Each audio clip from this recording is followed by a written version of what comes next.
Muy buenos días, hermanos. Buenos días.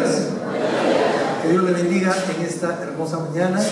Estamos culminando una serie de conferencias que se inició el día viernes, expositores invitados de diferentes lugares del mundo, y queremos reconocerlos en esta oportunidad y dar gracias a Dios por regalarnos un tiempo tan especial.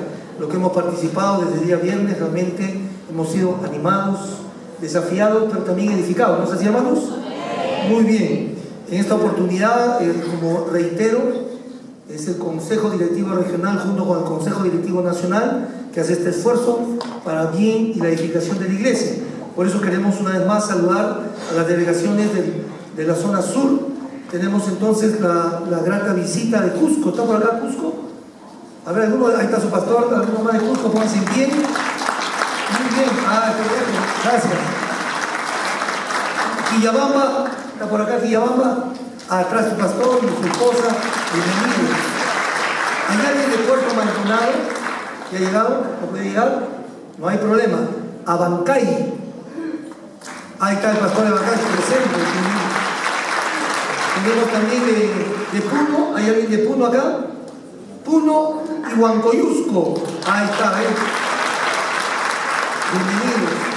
Voy bajando los capítulos. A ver, de Hilo, tenemos de Hilo acá, Hilo y Moquegua. Hilo y Moquegua. Gracias, pastor. Tenemos también de Tacna, ¿hay alguno de Tacna? Pastor. Hilo, grupo de Tacna, Dios les bendiga. Siempre ellos participando en esta actividad. ¿Alguno de Arequipa hay acá? A ver, los de Arequipa, pónganse de pie. Arriba también hay otro grupo. Y por supuesto también tenemos la grata visita de Ucayali. ¿Qué tal, pastor ministro de Ucayali? ¿Qué tal, pa? Tenemos de Huánuco, también de Huánuco. Han visitado el extranjero, me han dicho. Está bien, no sé por qué. También tenemos de Guatemala. ¿Hay de Guatemala? Ahí está, de Guatemala. Muy bien, de Lima. De Lima hasta acá, ¿no tuvo de ahí? ¿Todos están saludados? Turquía, ¿ha venido de Turquía? ¿Está por acá? Porque él viene para el segundo servicio. Muy bien, pero queremos hacer, gracias. Quiero hacer mención que terminando este servicio están los misioneros a Turquía, los esposos La Torre, que ellos estarán dando un taller y a la vez un desafío del trabajo transcultural. Lindo, esta es la familia cristiana, es una sola, ¿no es así? Es una sola. Nos vamos, nos gozamos. Y por eso que tenemos la grata visita, como digo, del pastor David Ruiz, es el pastor y misionólogo guatemalteco, vicepresidente de Camino Global y director ejecutivo de la Comisión de Misión de la Alianza Evangélica Mundial. Vamos a recibirlo para la gloria del Señor. Él tiene la exposición del mensaje en esta manera.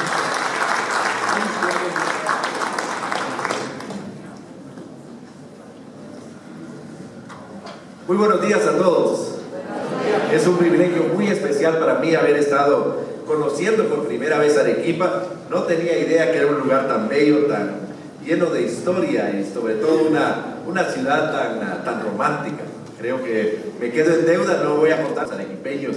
Es una ciudad que invita a volver, creo que evoca muchos sueños, no solamente de la historia, no solamente de lo que pasó en el pasado, sino de cómo se ha ido construyendo ese tejido social. Muy especial durante este tiempo hemos estado siguiendo con un grupo de los hermanos, particularmente los que han venido de las diferentes iglesias. Hemos estado estudiando durante el día viernes y el día de ayer acerca de la iglesia. Hemos revisado cada uno de los pasajes de la Escritura que nos muestran acerca de lo que la iglesia es y hemos aprendido cosas increíbles. Hemos recordado, hemos refrescado nuestra mente y nos hemos dado cuenta que la iglesia del Señor, ese cuerpo del Señor Jesucristo, esa iglesia de la cual Él es la propia cabeza, tiene unos distintivos que nos inspiran a nosotros, pero que durante estos días nos han estado desafiando. El primero de ellos es recordar que la iglesia es una iglesia peregrina. La iglesia nació para moverse, la iglesia nació para avanzar. La iglesia no nació para estar contenida en algún lugar. La iglesia es una iglesia en constante movimiento, Decíamos para ilustrar esto que la iglesia es una iglesia que sale desde Jerusalén hasta la Nueva Jerusalén, pero antes tiene que pasar por todas las naciones. La segunda cosa que hemos aprendido durante este tiempo juntos es que la medida de éxito de la iglesia son discípulos obedientes a la palabra de Dios en Jerusalén, en Judea, en Samaria y hasta lo último de la tierra. La medida para saber si una iglesia es grande, si una iglesia es fuerte, si una iglesia es efectiva o no lo es, y particularmente si es una iglesia de acuerdo al corazón de Dios, la gran pregunta es: ¿dónde están los discípulos obedientes a la palabra de Dios que esa iglesia está estableciendo en Jerusalén, en toda Judea, en Samaria y hasta lo último de la tierra? Luego veíamos que la iglesia se mueve para cumplir la misión de Dios. Nosotros somos parte de la misión de Dios. Y veíamos durante este tiempo que la misión de Dios tiene tres partes: el envío de Jesucristo, el envío de su propio Hijo por parte de Dios para que muriera en la cruz del Calvario, para que resucitara de entre los muertos. Y al morir en la cruz del Calvario y resucitar entre los muertos, Él paga la culpa de nuestro pecado y abre la oportunidad para que todo aquel que confiesa que Jesús es el Cristo, el Hijo del Dios viviente, tiene vida eterna.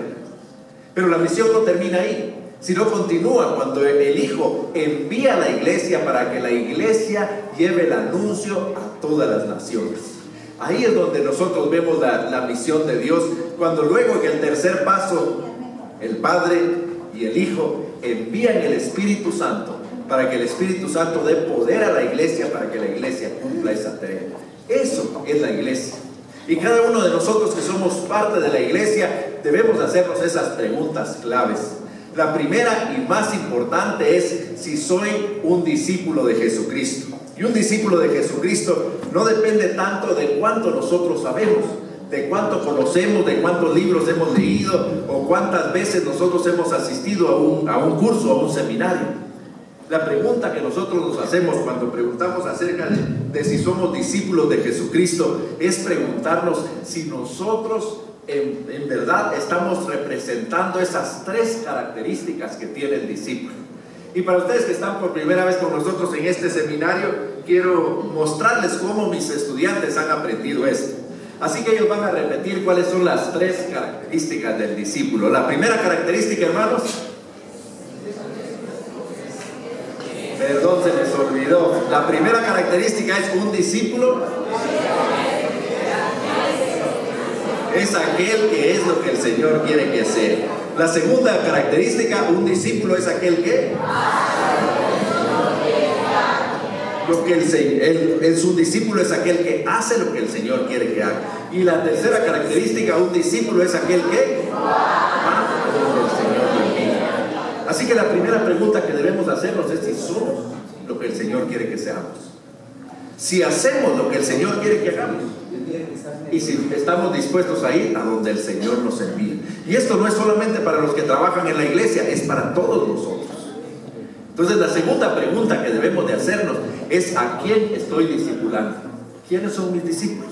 ¿Cómo estoy reproduciendo esta obra? Porque cuando nosotros vemos eso desde la perspectiva pastoral, y el día de hoy vamos a hablar acerca de la transformación de la vida pastoral, hemos reservado para este domingo precisamente hablar ya en dirección hacia los pastores.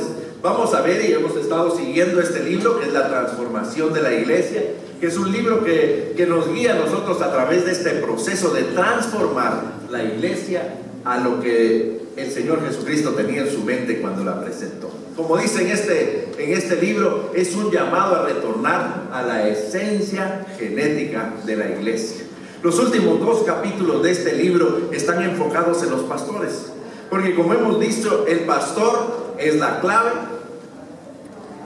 o el clavo de las misiones. El pastor es como una llave, abre o cierra la puerta de la iglesia para que la iglesia sea una iglesia misional. Y hoy vamos a afirmar ese concepto de misional. Pero cuando nosotros vemos, en realidad, cuando vemos todo el movimiento de la iglesia y todo el desarrollo de la iglesia, nos damos cuenta que incluso la tarea pastoral es una tarea de discipulado. Podríamos decir que la tarea pastoral es un discipulado a fondo. Un discipulado a fondo. Y cada uno de los pastores que están aquí pueden dar fe de eso. Cuando nosotros entramos en la tarea pastoral, entramos con muchas emociones y pensamos en las cosas obvias. No es cierto que vamos a predicar al frente de la congregación, que vamos a administrar una congregación, que los hermanos de la iglesia van a estar siguiendo lo que digamos hasta que nosotros comenzamos a funcionar. Y nos damos cuenta que más que liderar a la iglesia, el Señor comienza a pasarnos por la escuela del discipulado para demostrarnos a cada uno de nosotros como pastores que Él quiere que nosotros seamos el modelo del discipulado. Cuando nosotros entramos a esta tarea pastoral, nos damos cuenta que ahí es donde comenzamos verdaderamente a aprender. En la tarea pastoral nos lleva a nosotros en un proceso de humildad para reconocer que solo podemos cumplir la tarea pastoral cuando nosotros dependemos absolutamente de Dios. La segunda cosa que nosotros aprendemos es que solo podemos tener éxito en la obra pastoral cuando nosotros nos ponemos en dependencia completa de la palabra del Señor y de su nombre. De otra manera, terminamos nosotros siendo mercaderes de la fe, viviendo de la fe, aprovechándonos de la fe y golpeando a aquellos que están viniendo a la iglesia cuando ven que nosotros estamos trayendo toda la luz sobre nosotros mismos. La tarea pastoral es una tarea que nos lleva a la humildad y a la dependencia de Dios. El día de hoy quisiera que lo viéramos de esa manera, porque esto responde a la pregunta que nosotros hacemos, y la pregunta con la que nosotros iniciamos esta trayectoria del seminario es si somos capaces de llevar adelante esta tarea. Cuando vemos la realidad del mundo, hemos dicho que un tercio de la población, 1 de cada 3 personas en el mundo, no han escuchado una sola vez el mensaje del Evangelio. 1 de cada 3 personas en el mundo no han escuchado ni una sola vez en su vida una presentación clara del Evangelio de Jesucristo en su propio idioma. Y ahora nosotros estamos aquí reunidos, comprometiéndonos delante del Señor para cumplir su tarea. Y la pregunta es, ¿cómo lo vamos a poder hacer? ¿Cómo lo vamos a lograr? Bueno, es exactamente la misma posición en la que nosotros encontramos a los discípulos. ¿Se recuerdan en nuestra primera lección? En el monte, allá donde se encuentra con el Señor Jesucristo y donde recibe la gran comisión en Mateo capítulo 28. Ahí la duda de los discípulos es si son las personas adecuadas, si tienen los recursos para hacerlo, si podrán cumplir con esta tarea. Y entonces ahí es donde nosotros encontramos que el discipulado es un discipulado al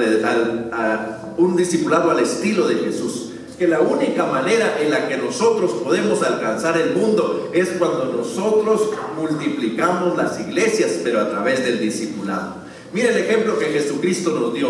Él, en primer lugar, como vemos en las Escrituras, lo primero que Él hace es establecer a un grupo de personas que estuvieran cerca de Él. Ahí en Lucas capítulo 6, versículos 12, pues encontramos nosotros ese momento en el que el Señor Jesucristo, luego de invertir una noche en oración, luego de interceder por cada uno de sus discípulos, luego de estar orando por esta comunidad, le pide al Padre que le guíe para escoger a aquellos que serán llamados apóstoles. Ahí se abren sus Biblias en el capítulo 6 del Evangelio según San Lucas. Encontramos que en el versículo 12 el Señor elige a estos 12 con un propósito muy especial. Cuando lo vemos en Marcos capítulo 3 versículo 14, dice que el propósito por el que el Señor llamó a sus discípulos es un propósito doble. Y oh sorpresa, ese es el lema de nuestras conferencias. El Señor los llama con un doble propósito. El primero, para que estuviesen con Él. Y el segundo, para enviarlos a predicar. Para estar con Él era, como dice nuestro lema, para conocerlo más, para que ellos pudieran saber quién era Él y cuál era el propósito de su ministerio. Pero la segunda tarea, para darlo a conocer. Él los iba a enviar para dar a conocer a aquel que habían conocido. Cuando nosotros somos llamados como discípulos del Señor, en cualquiera que sea el nivel y particularmente en ese discipulado a fondo que es el pastor, la primera tarea del pastor es conocer al Señor Jesucristo. Y déjenme abrir un paréntesis para decir que este es el desafío más grande de la tarea pastoral. Con mucha frecuencia, nosotros como pastores nos encontramos haciendo la obra de Dios, pero olvidándonos cada día del Dios de la obra. Involucrados en muchas actividades que son urgentes, pero somos negligentes en la actividad más importante: conocer al Señor. Ese es el modelo de Jesucristo. Él llama a sus discípulos para que lo conozcan y entonces puedan darlo a conocer. Pero las dos cosas van unidas. No podemos nosotros escoger una de las dos. Lo conocemos para darlo a conocer. Es como un recipiente. El Señor nos llena de Él y tenemos que comenzar a compartirlo con otras personas. Eso hizo el Señor Jesucristo con sus discípulos.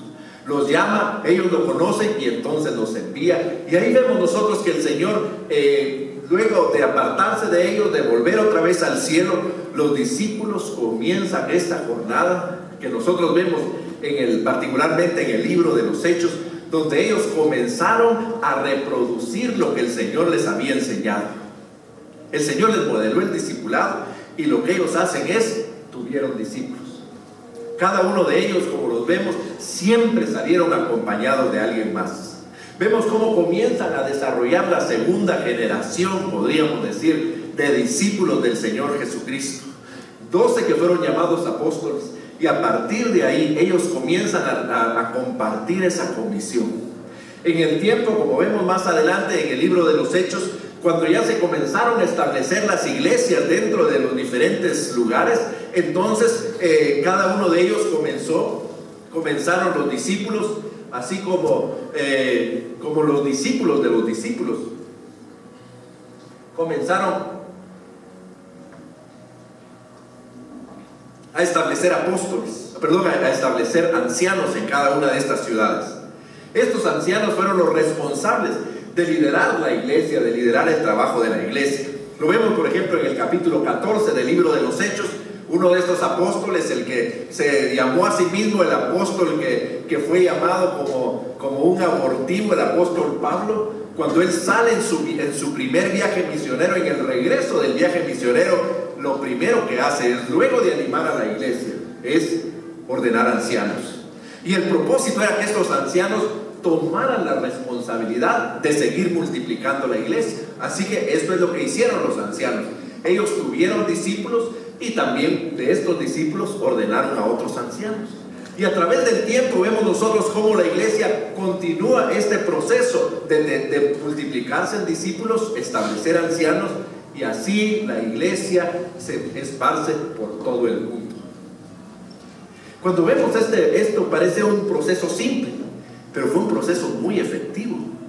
Porque si lo podemos ver de esa manera, el grupo aquel de 11 discípulos inicialmente, al cual se sumó el apóstol Pablo posteriormente, este grupo fue capaz de transformar no solamente sus aldeas, no solamente la ciudad de Jerusalén, no solamente la provincia de Judea, no solamente la parte del Oriente Medio o el Asia. Cuando nos damos cuenta nosotros, ellos trastornaron el imperio romano. Esto es lo que se dice de ellos: aquí vienen los que trastornan el mundo. Y literalmente ahí es los que vuelven el punto de cabeza. Yo estoy seguro que nosotros hemos estudiado la historia del cristianismo y se ponen todas las luces sobre Constantino, ¿no es cierto? Se dice en la historia que nosotros leemos y que aprendemos en las escuelas que Constantino fue el responsable de abrirle la puerta al cristianismo allá en el año 330, cuando él llega a ser el emperador, porque él quitó la prohibición sobre los cristianos para practicar su religión. Cuando nosotros seguimos la trayectoria, nos damos cuenta que Constantino no nos hizo ningún favor. En realidad, Constantino se hizo un favor a sí mismo. Lo que Constantino hizo fue ponerse del lado ganador, porque para el momento en que él empezó cuando él empezó el imperio, para el año 350, el 56% de la población romana eran cristianos. O sea, la mayoría del imperio romano Como vemos aquí, comenzaron como un grupo, y aquí un grupo muy pequeño, pero para el año 350 el 56% del Imperio Romano profesaba la fe cristiana, y una fe cristiana auténtica. ¿Cómo fue posible que este grupo de 11 personas transformaran un imperio completo para llegar a ser un imperio cristiano? ¿Cuál es la palabra clave? Exacto, discipulado. Repitamos todos juntos: discipulado. La clave para que nosotros podamos cumplir la gran comisión comienza con el discipulado. Así que eso es lo que vamos a ver ahora, cómo el discipulado a fondo afecta a los pastores. Si hemos dicho que los pastores ahora ya no son iguales, no es cierto, pero el mandato para los pastores sigue siendo el mismo. El desafío para los pastores sigue siendo el mismo. Y yo quiero invitarlos a que nosotros veamos ese proceso de transformar a uno de los primeros pastores de la historia cristiana. Este pastor se llama Pedro. Y como ustedes recuerdan, comenzamos nosotros allá en el Mateo capítulo 16, donde el Señor Jesucristo en el versículo 18 le dice: y tú eres Pedro, y sobre esta roca edificaré mi iglesia. Este Pedro se llamaba inicialmente Cefas, que quiere decir Pedro. Y el Señor le pone este nombre de Pedro y le asegura que con base en el ministerio, en esta formación que está haciendo con él, va a comenzar este proceso.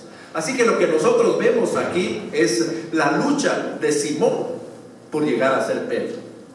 Y en esta lucha de Simón por llegar a ser Pedro, nosotros encontramos las lecciones para el trabajo pastoral. Les invito que vayamos al capítulo 5 del Evangelio según San Lucas. Ahí vemos nosotros este momento en que Simón lucha por llegar a ser Pedro. El pasaje es un pasaje muy conocido, maravilloso. Verdaderamente es aquellos pasajes que uno dice: debe haber una película acerca de este pasaje. Porque nos lleva a nosotros de una manera, podríamos decir, cadenciosa, a través de presentarnos la escena de esta lucha de Simón por ser Pedro. Este pasaje comienza en realidad en el versículo 42 para ubicarnos a nosotros en el contexto y en el momento en que estamos viviendo. Allí en ese pasaje nosotros vemos que dice: cuando ya era de día salió y se fue a un lugar desierto, y la gente le buscaba, llegando a donde estaba. Le detenían para que no se fuera de ellos, pero él les dijo: es necesario también que en otras ciudades anuncie el evangelio del reino de Dios, porque para esto he sido enviado. Ahí entendemos nosotros esta primera parte.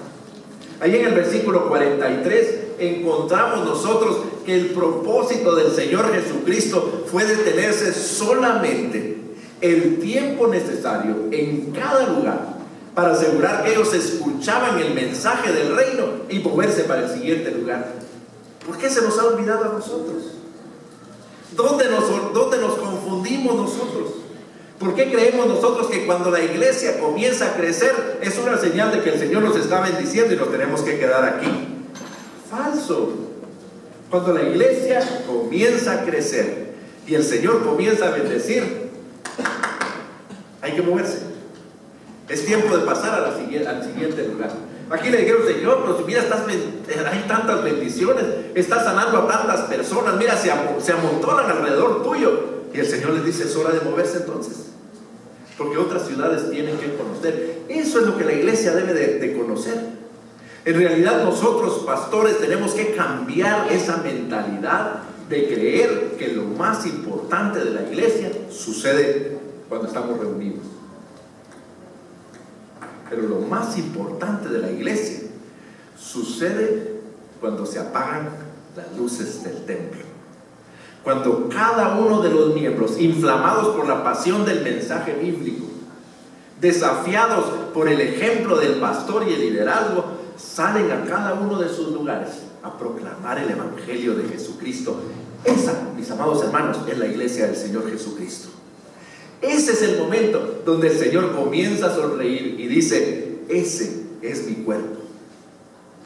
Ese es el grupo de personas por las que yo derramé mi sangre. Aquí lo vemos al Señor Jesucristo ejemplificando. Así que el Señor Jesucristo se va y dice, predicaba en las sinagogas de Galilea, y aconteció que estando Jesús junto al lago de Genezaret, el gentío se agolpaba para oír la palabra de Dios. Ahí como que tuvieran un radar, ellos comenzaron y supieron que estaba ahí. Cuando el Señor llegó, ya la multitud estaba esperando que el Señor les hablara. Pero aparte de la multitud, hay un grupo pequeño de personas. Uno de ellos es Simón. Y Simón está sentado, y la palabra dice que habían 2 barcas cerca de la orilla del río, y los pescadores habían descendido a ellas y lavaban sus redes.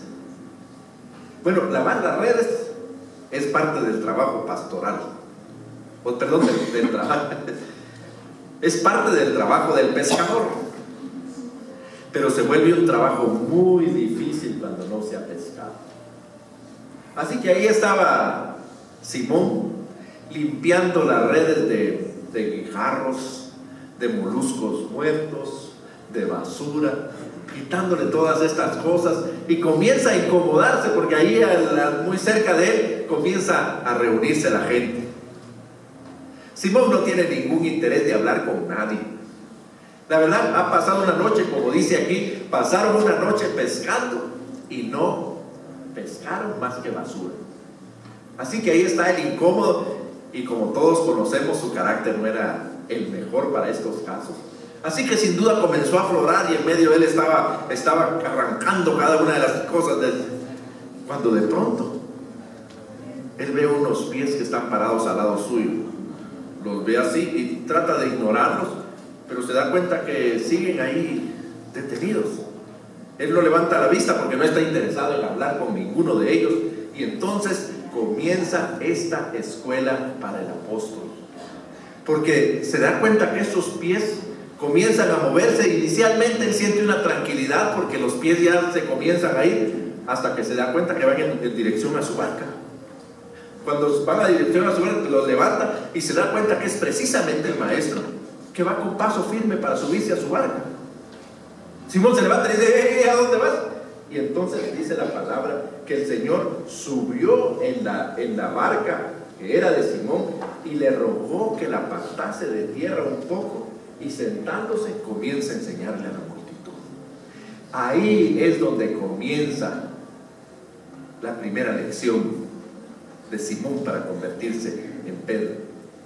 Porque aquel hombre que estaba acostumbrado a dar órdenes, que era el gerente general de la empresa pesquera, Pedro y sus hermanos, llega a este lugar, y un perfecto desconocido se sube en la barca y le dice, mira, apártale un poco porque voy a hablar ahí. ¿De cuándo acá Pedro recibiendo órdenes? Pero el aplomo del Señor y su dirección es tanto que él aparta el barco. Y si ustedes se dan cuenta, lo que el Señor le pide a Simón realmente es algo muy difícil. Porque como ustedes saben, las olas están viniendo, el agua se está moviendo. Así que el Señor Jesucristo dice que estaba de pie en la barca, y Pedro tiene que utilizar toda su habilidad para estar moviendo el timón, para estar moviendo la vela, para estar moviendo el barco de tal manera que esté lo más estable posible, para que el Señor Jesucristo no se caiga y que la gente se ría, y lo que es peor para él, que lo señalen de que él no sabe manejar una barca pequeña como estas. Así que ese es el primer pasaje. Esa es la primera escuela para los pastores. Renunciación. Renunciar a ser lo que nosotros creemos que somos. Renunciar a creer que somos la persona más importante en la iglesia. Renunciar a creer que nosotros no lo sabemos todo, porque todas las personas nos llevan a preguntar. Renunciar a pensar que nosotros tenemos la última palabra, y humillarnos para hacer que el Señor Jesucristo crezca y que nosotros menguemos. Esa es la primera lección pastoral. Y es la primera lección que nos sirve a todos, pero especialmente a los pastores, porque nos cuesta mucho, ¿no es cierto? Siempre vemos los pies de alguien que está a nuestro alrededor, y muchas veces estamos tentados a ignorarlos, igual que el apóstol, igual que el Simón. Ahí estamos después de decir, ¿a dónde crees que vas? Porque yo no te he dado autorización para subir a mi barca. Y el Señor se sube y le dice, súbete, y la mantienes cerca de la orilla. Renunciación. A menos que nosotros comencemos esa tarea, de renunciar, nunca podremos ser verdaderos pastores. Pero como que lo vimos antes en nuestra jornada, ¿no es cierto? ¿Cuál es la primera característica del discípulo? Si alguno quiere venir en pos de mí, ¿qué? Niéguese a sí mismo. Renunciación. Nosotros, hermanos pastores, tenemos que renunciar a nuestros títulos, a nuestra capacidad, a la iglesia de la que venimos, a la experiencia que tenemos, para que cada día aseguremos que todo lo que hacemos es para mantener al Señor Jesucristo al frente de la barca, que todos lo vean y que sea Él el que nos enseñe. ¿Podemos decir amén a eso? Amén. Esa es la primera lección.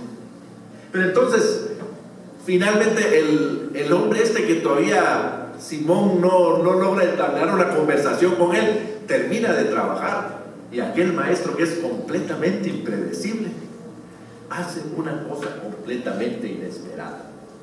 En el versículo 4 dice que cuando termina de hablar, entonces Pedro comienza a enfilar la barca para la orilla y dice: bueno, ya salí de esta tarea tan incómoda. Pero el Señor se voltea y le dice: mira, vamos mar adentro y echa las redes para pescar. Aquí sí le tocó el botón.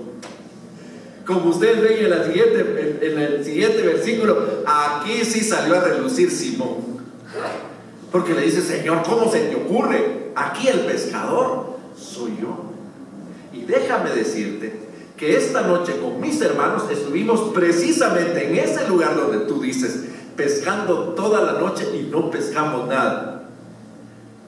El Señor Jesucristo nos sigue viéndolo con paciencia y con amor y con esa tranquilidad que quebranta el corazón, porque si ustedes se dan cuenta, en el versículo 5 está dividido en dos partes: la parte de Simón y la parte de Pedro. La primera parte, cuando le dice: Señor, pero hemos estado trabajando y no hemos pescado nada, y el Señor se lo sigue viendo y le dice: pero en tu nombre vamos a echar la red. Así que se suben los demás y comienzan a caminar a este lugar, y aquí es donde el Señor comienza a trabajar con Pedro, porque aquí es donde viene la segunda lección acerca de la lucha de Simón por ser Pedro, y es la obediencia, una obediencia absoluta, aunque nosotros no sepamos en qué va a terminar todo esto. Søren Kierkegaard escribió de la siguiente manera: mas a Dios debes amarlo con obediencia absoluta, aun cuando lo que te pida vaya en contra de tu causa, aun cuando te parezca que va en contra de su propia causa. Obediencia absoluta. Ese es el amor que el pastor demuestra al Señor Jesucristo. Aquí Pedro no tiene otra opción más que obedecer, porque cuando nosotros estamos en la presencia de Dios, no debería de haber otra opción más que esta. Y finalmente, entonces, como ustedes saben en la historia, vinieron los peces de tal manera que se comenzaron a romper las redes y comenzó a llamar a los amigos para que vinieran y para que lo auxiliaran, y entonces comienzan a regresar, y ahí es donde Simón tiene la oportunidad de revisar toda su vida y de darse cuenta que no es posible estar cerca del Maestro sin darse cuenta de sus pecados.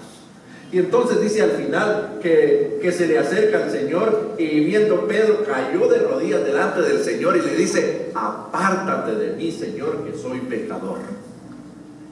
Y el Señor lo sigue viendo con este rostro amable y le dice: no temas, desde ahora serás pescador de hombres. Y esta es la tercera cosa. La tercera lección para el pastor es la incondicionalidad. Ser incondicionales en el Señor. Hermanos, cuando nosotros vemos eso de una manera clara en este pasaje, la única forma en la que nosotros podemos ser pastores, la única manera en la que nosotros podemos ser discípulos, es cuando nosotros renunciamos a lo que somos para llegar a ser lo que el Señor quiere que nosotros seamos. Cuando nosotros le obedecemos hasta las últimas consecuencias, y particularmente cuando nosotros estamos siendo incondicionales con el Señor Jesucristo. Cuando nosotros vemos esto, nos damos cuenta que el Señor nos está llamando a nosotros a tener un vino nuevo en odres nuevos. Porque la tarea, lo que nos está mostrando es que la tarea pastoral va en contra de cualquiera de las cosas que nosotros nos hemos imaginado. Y aquí en este vino nuevo y en odres nuevos, lo que el Señor está mostrando es que Él quiere transformar a sus pastores de Simones en Pedro, para que ellos puedan encaminar a su iglesia en el orden correcto. Lo que hemos estado estudiando en estas sesiones anteriores concluye en esto. Hermanos, cuando nosotros pensamos en pastores, no es cierto que muchas veces la tarea pastoral funciona alrededor de lo que pasa en la iglesia. Aquí estamos administrando, viendo el presupuesto, viendo que se pinten las cosas, y estamos ocupados en tantas cosas que el Señor Jesucristo nunca nos mandó, que no hacemos la cosa que el Señor, más importante que el Señor nos envió. Y eso es lo que nos recuerda este pasaje. El pasaje nos recuerda que hay una nueva prioridad en la iglesia, no una nueva prioridad, sino que nosotros como pastores, cuando nosotros renunciamos, cuando somos obedientes y cuando somos incondicionales, en primer lugar, la primera prioridad en la iglesia, hermanos, no es atender a los miembros de la iglesia, es hacer bien a aquellas personas, en especial a las que caminan a la muerte sin esperanza. Y estas son las misiones mundiales. La mayor prioridad de la iglesia es asegurar que aquellas personas que nunca han escuchado el mensaje del Evangelio tengan por lo menos una vez en su vida la oportunidad de escuchar una presentación del Evangelio de Jesucristo en su propio idioma y en una forma culturalmente sensible que les permita tomar una decisión. Esa es la tarea de la iglesia, hermanos. Cuando nosotros cambiamos las prioridades, entonces nosotros estamos alejándonos de la visión de Jesucristo, de lo que la iglesia es. La primera tarea, hacer bien a las personas, en especial a las que caminan a la muerte sin esperanza. Como la oveja perdida del día de ayer en Lucas capítulo 15, ¿se recuerda? La única esperanza de la oveja es que el pastor la encuentre. En este momento, la única esperanza de ese 1/3 de la población mundial es que esta iglesia ponga como prioridad poner el Evangelio disponible de las personas que caminan a la muerte y sin esperanza. ¿Podemos decir amén a eso? Hermanos pastores, les pregunto, ¿están dispuestos a poner esa como la primera prioridad? Amén. La segunda prioridad que nos enseña este pasaje de vino nuevo en odres nuevos es hacer bien a los que alrededor caminan sin Dios y sin esperanza. Y esto significa que nosotros estemos dispuestos a acercarnos, a preparar a cada uno de los miembros para dar un testimonio cristiano. Miren, como yo les decía antes, nosotros tenemos que tener, hermanos pastores, a los miembros dentro de la iglesia el tiempo justo y necesario, con la mejor dieta de preparación, para que ellos tengan los recursos necesarios para dar un buen testimonio cristiano y estar preparados para impactar a la comunidad en la que viven. Esa es la segunda prioridad. ¿Podemos decir amén a eso? Amén. Hermanos pastores, ¿están dispuestos ustedes a poner esa como la segunda prioridad? La tercera prioridad que nos muestra este pasaje entonces es hacer bien a los que forman parte de la congregación. Esa es la tercera prioridad. La primera prioridad, poner el Evangelio disponible de los que nunca lo han oído. La segunda prioridad, poner el Evangelio a través del testimonio de los miembros de aquellos que están alrededor de la iglesia. Y la tercera prioridad, la atención pastoral de la grey. ¿Ven? Esa es la ilustración de la parábola de la oveja perdida. Alcanzar a uno es mejor, es más difícil que tener a 99 justos, pero vale más la pena. Hermanos, yo quiero invitarlos a que en este momento nosotros tengamos un momento de oración. Y antes de cerrar nuestros ojos, quiero terminar pidiéndoles que leamos las preguntas de A.B. Simpson, a que ustedes sin duda conocen muchísimo. Pero él nos invita a nosotros a reflexionar con estas palabras. Quiero invitarlos a que se pongan de pie en este momento. Y vamos a leer juntos estas preguntas. Pero al terminar la pregunta, yo quiero rogarle que usted la responda con claridad en su corazón. Leamos la primera pregunta. Amados, ¿hasta qué punto? Todos juntos, por favor, con buena letra ahí, fuertemente. Amados, ¿hasta qué punto somos culpables? La segunda, ¿cuánto tiempo hemos dejado sin hacer lo que teníamos que haber hecho? Ver a los más lejos antes, a los cercanos después y a la iglesia en tercer lugar. Y finalmente, ¿cuánto tiempo hemos desperdiciado en trabajo que no había necesidad de hacer o en placeres egoístas e innecesarios? En tanto que hay un sinnúmero de almas que se hunden en la muerte y Dios pone su sangre en nuestra frente. ¿Cómo podemos responder a esa pregunta? Yo quiero invitarles a que inclinemos nuestros rostros. Hemos seguido esta trayectoria y el día de hoy el Señor quiere un compromiso de cada uno de nosotros, pero en especial de los pastores. Quiero invitarlos a que ustedes sigan esta oración en sus corazones. Amado Padre Celestial, si quiere repetirla conmigo, repítala. Amado Padre Celestial, te queremos pedir perdón porque hemos hecho muchas cosas que tú no nos mandaste, pero hemos sido negligentes en la cosa más importante: poner el Evangelio disponible de quienes no han oído. Señor, te pedimos perdón porque hemos sido negligentes como discípulos y negligentes en el discipulado. Y Señor, te pedimos perdón porque como pastores no hemos seguido las prioridades correctas. Pero en este momento, Señor Jesucristo, te pedimos perdón y nos comprometemos a hacer lo que tú nos has llamado a hacer. Hacer lo que tú quieres que seamos y estar dispuestos a ir a donde tú nos envías, hasta lo último de la tierra y hasta las últimas consecuencias. Amado Padre Celestial, tú has escuchado nuestra oración y en este momento queremos pedirte, Señor, que tú nos confrontes con esta verdad y que tú nos hagas cumplir nuestra promesa.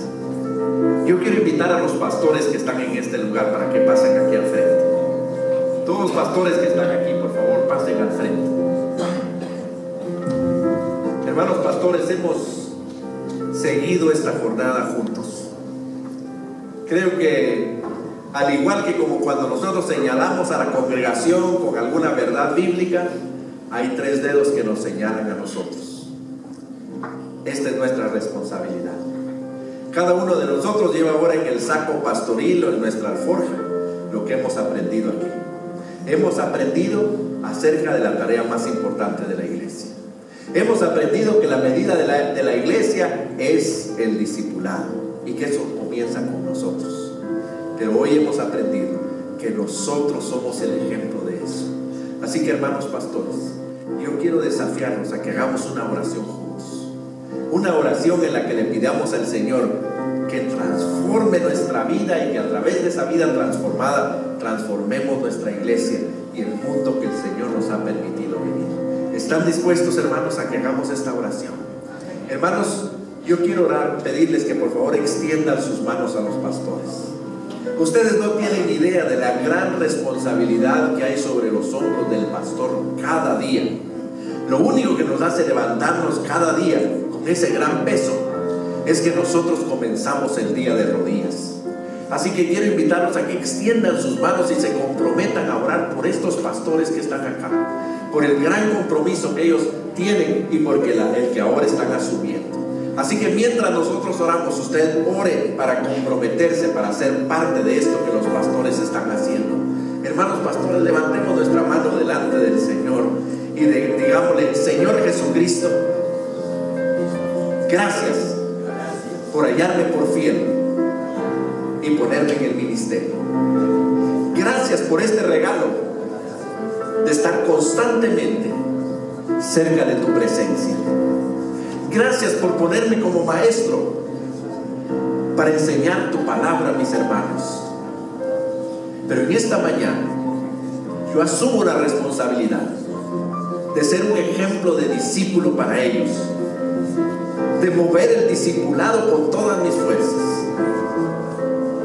de enseñar acerca de esto, pero especialmente con mi ejemplo. Y Señor, en esta mañana recuperamos la prioridad de la iglesia, levantando nuestros ojos y comprometiéndonos a hacer todo lo que esté de nuestra parte para que aquellos que nunca han oído escuchen por lo menos una vez. Nos comprometemos a preparar a cada uno de nuestros miembros para que sea una luminaria en el lugar donde está, en su trabajo, en su universidad, en su vecindario y especialmente en su familia. Queremos producir discípulos obedientes a tu palabra y comprometidos con la misión. Y Padre Celestial, nos comprometemos a cuidar a la grey que nos diste, para presentarte, Señor, esta iglesia sin mancha y arruga, como tú la quieres. Dependemos de ti, de la palabra de tu gracia y del poder del Espíritu Santo. Amén. Padre Celestial, en el nombre de Jesucristo, quiero bendecir a estos consiervos míos. Padre, en el nombre de Jesucristo te ruego que tú derrames abundante bendición sobre ellos, sobre su familia y sobre su iglesia. Y oro en el nombre de Jesucristo, porque los uses con poder y autoridad, y que sean modelos de servicio, modelos de incondicionalidad, modelos de obediencia, pero sobre todo que te conozcan profundamente para que puedan darte a conocer. Oro en el nombre del Padre y del Hijo y del Espíritu Santo. Amén. Que el Señor les bendiga, hermanos. Que el Señor les bendiga por esta tarea tan emocionante. Y por favor, no se olvide de su pastor. Ore por él constantemente. Amén.